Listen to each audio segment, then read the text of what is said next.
les smartphones avec toutes les applications que l'on peut installer dessus ou encore les tablettes.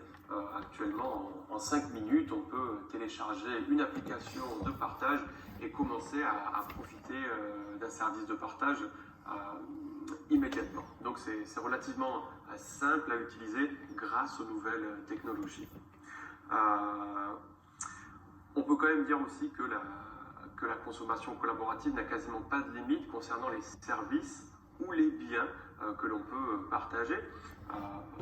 On avait commencé avec les services, donc services de location d'appartements, services de location de vélos, de voitures, mais maintenant on peut quasiment tout partager, n'importe quel bien ou n'importe quel service. Par exemple, vous avez des services aussi pour partager la nourriture que vous avez dans votre frigo et que vous n'allez pas utiliser. C'est quand même assez incroyable d'arriver uniquement avec une application de partage, de pouvoir quasiment tout partager immédiatement et extrêmement simplement. On peut également penser que le futur de la consommation sera collaboratif pour la simple et bonne raison que les nouvelles générations qui arrivent sont nées avec un téléphone portable dans la main, donc avec des applications de partage, mais on peut aussi voir que ces nouvelles générations, elles sont extrêmement sensibilisées et préoccupées par la préservation de la planète, et tous ces services de partage, on les utilise aussi pour avoir un contact plus humain et pour consommer mieux et bien. Par exemple, si on regarde le covoiturage, ça va nous permettre de connaître de nouvelles personnes, d'utiliser une seule voiture, donc de polluer moitié moins, mais également de consommer moins d'essence. Donc c'est toutes ces conséquences positives sur la nature et le fait que les nouvelles générations soient très préoccupées par la préservation de la nature, cela nous fait penser que le futur de la consommation sera collaboratif. Ça va? Vous suivez? C'est facile à comprendre?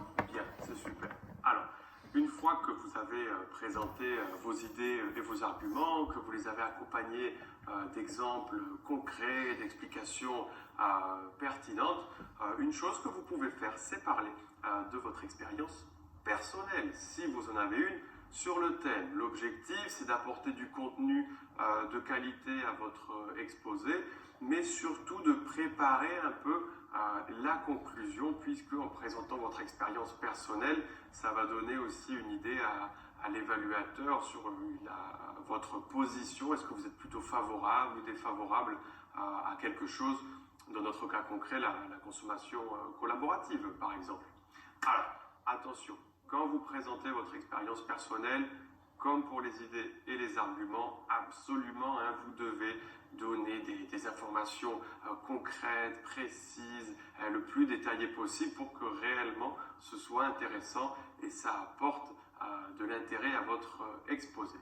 Alors, on regarde tout de suite l'expérience personnelle sur le thème du futur de la consommation. Est-ce qu'il sera collaboratif? Concernant mon expérience personnelle, donc moi je suis un fervent utilisateur, un fervent défenseur de cette consommation collaborative, puisque en général, quand je pars en vacances, si j'ai la possibilité, je vais toujours utiliser des services de location d'appartements entre particuliers, comme par exemple Airbnb. Ça vous permet d'avoir un contact plus humain avec les personnes qui vont vous louer l'appartement. Ils peuvent également vous donner des informations beaucoup plus intéressantes et beaucoup plus personnelles que dans un hôtel où le contact est assez froid en général, en fonction du réceptionniste, bien évidemment. Mais ça vous donne aussi la sensation de partager la richesse, que ce ne soit pas uniquement des grands groupes hôteliers mondiaux qui gagnent de l'argent, mais que en plus, bien évidemment, de Airbnb qui est le fournisseur, les particuliers qui vendent leur appartement puissent gagner une somme d'argent qui est juste et pour laquelle ils ont travaillé quand même. Alors concernant les services plus plus ou moins gratuits, on pourrait dire, comme par exemple le Vélib, les vélos en libre service. Je suis aussi un grand utilisateur de ces vélos en libre service. J'adore l'idée de pouvoir prendre un vélo, de le laisser quasiment où je veux, si j'ai 30 minutes pour le plaisir, faire un petit tour, ou au contraire, si jamais j'ai un rendez-vous important, afin de ne pas utiliser un taxi ou un bus qui va polluer, on peut prendre un vélo pour un prix qui est de 0 € et donc se déplacer facilement. J'ai aussi beaucoup utilisé des services comme Couchsurfing quand je voyage pour pouvoir rencontrer des gens, prendre un café ensemble, peut-être avoir un petit...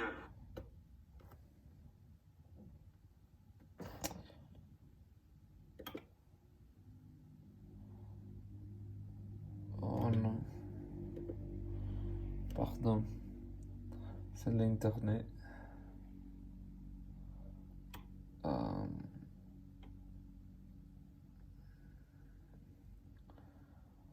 Une seconde.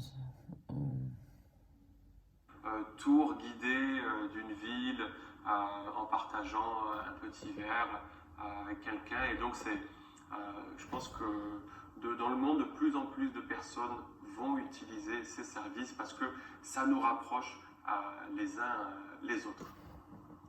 Alors, nous sommes quasiment arrivés à la fin de votre exposé. Il ne vous reste plus qu'à présenter la conclusion. Alors, toujours, quand on va présenter la conclusion, n'oubliez pas d'utiliser un connecteur pour terminer, pour conclure, en guise de conclusion, si jamais vous voulez impressionner l'évaluateur. Mais l'important dans votre conclusion, c'est surtout de répondre à la problématique en fonction de la question que vous avez posée. Répondez clairement avec votre opinion personnelle. Pour terminer, vous pouvez ensuite expliquer à l'évaluateur que votre exposé est fini et que vous pouvez maintenant passer au débat.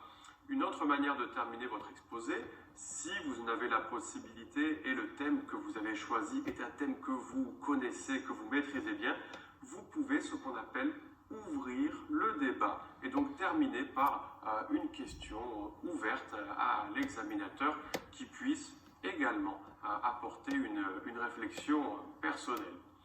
Attention à toujours terminer de manière claire et ne pas arrêter de parler sans bouger en attendant que l'examinateur vous demande si vous avez terminé votre exposé. Bien, allez, on regarde la conclusion de notre exposé. Alors, pour conclure, pour répondre à cette problématique, est-ce que le futur de la consommation sera collaboratif? Mais je pense que oui, définitivement, le futur de la consommation sera collaboratif. J'ai quand même présenté plus d'avantages, plus d'idées favorables au futur de la consommation que d'idées défavorables. Comme mon expérience personnelle est relativement positive avec cette consommation collaborative, je pense que oui, il faut absolument penser que notre futur de consommateur sera collaboratif. On peut penser, on peut se demander réellement comment les pays en voie de développement, notamment les pays en Afrique ou en Asie qui ont un développement très rapide, vont, eux, consommer de manière collaborative, quel type de services ils vont utiliser en majorité. Et donc, est-ce qu'on va voir également de nouvelles formes de consommation collaborative et est-ce que ça va nous affecter notre comportement de consommateur également ici en Europe? Voilà, maintenant j'ai terminé mon exposé. Nous pouvons passer au débat et je suis prêt à répondre à vos questions. Voilà, c'est terminé pour notre exposé de production orale du DELF P2. Alors, une fois que l'exposé est terminé, après, vous passerez donc au débat avec l'évaluateur.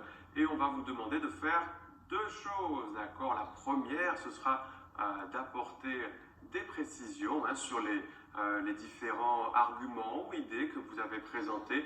L'évaluateur cherchera à avoir plus d'informations. Donc vous devez être prêt répondre à ces questions avec de nouvelles informations, de nouveaux exemples. Et la deuxième chose que l'on vous demandera de faire, ce sera de défendre vos opinions.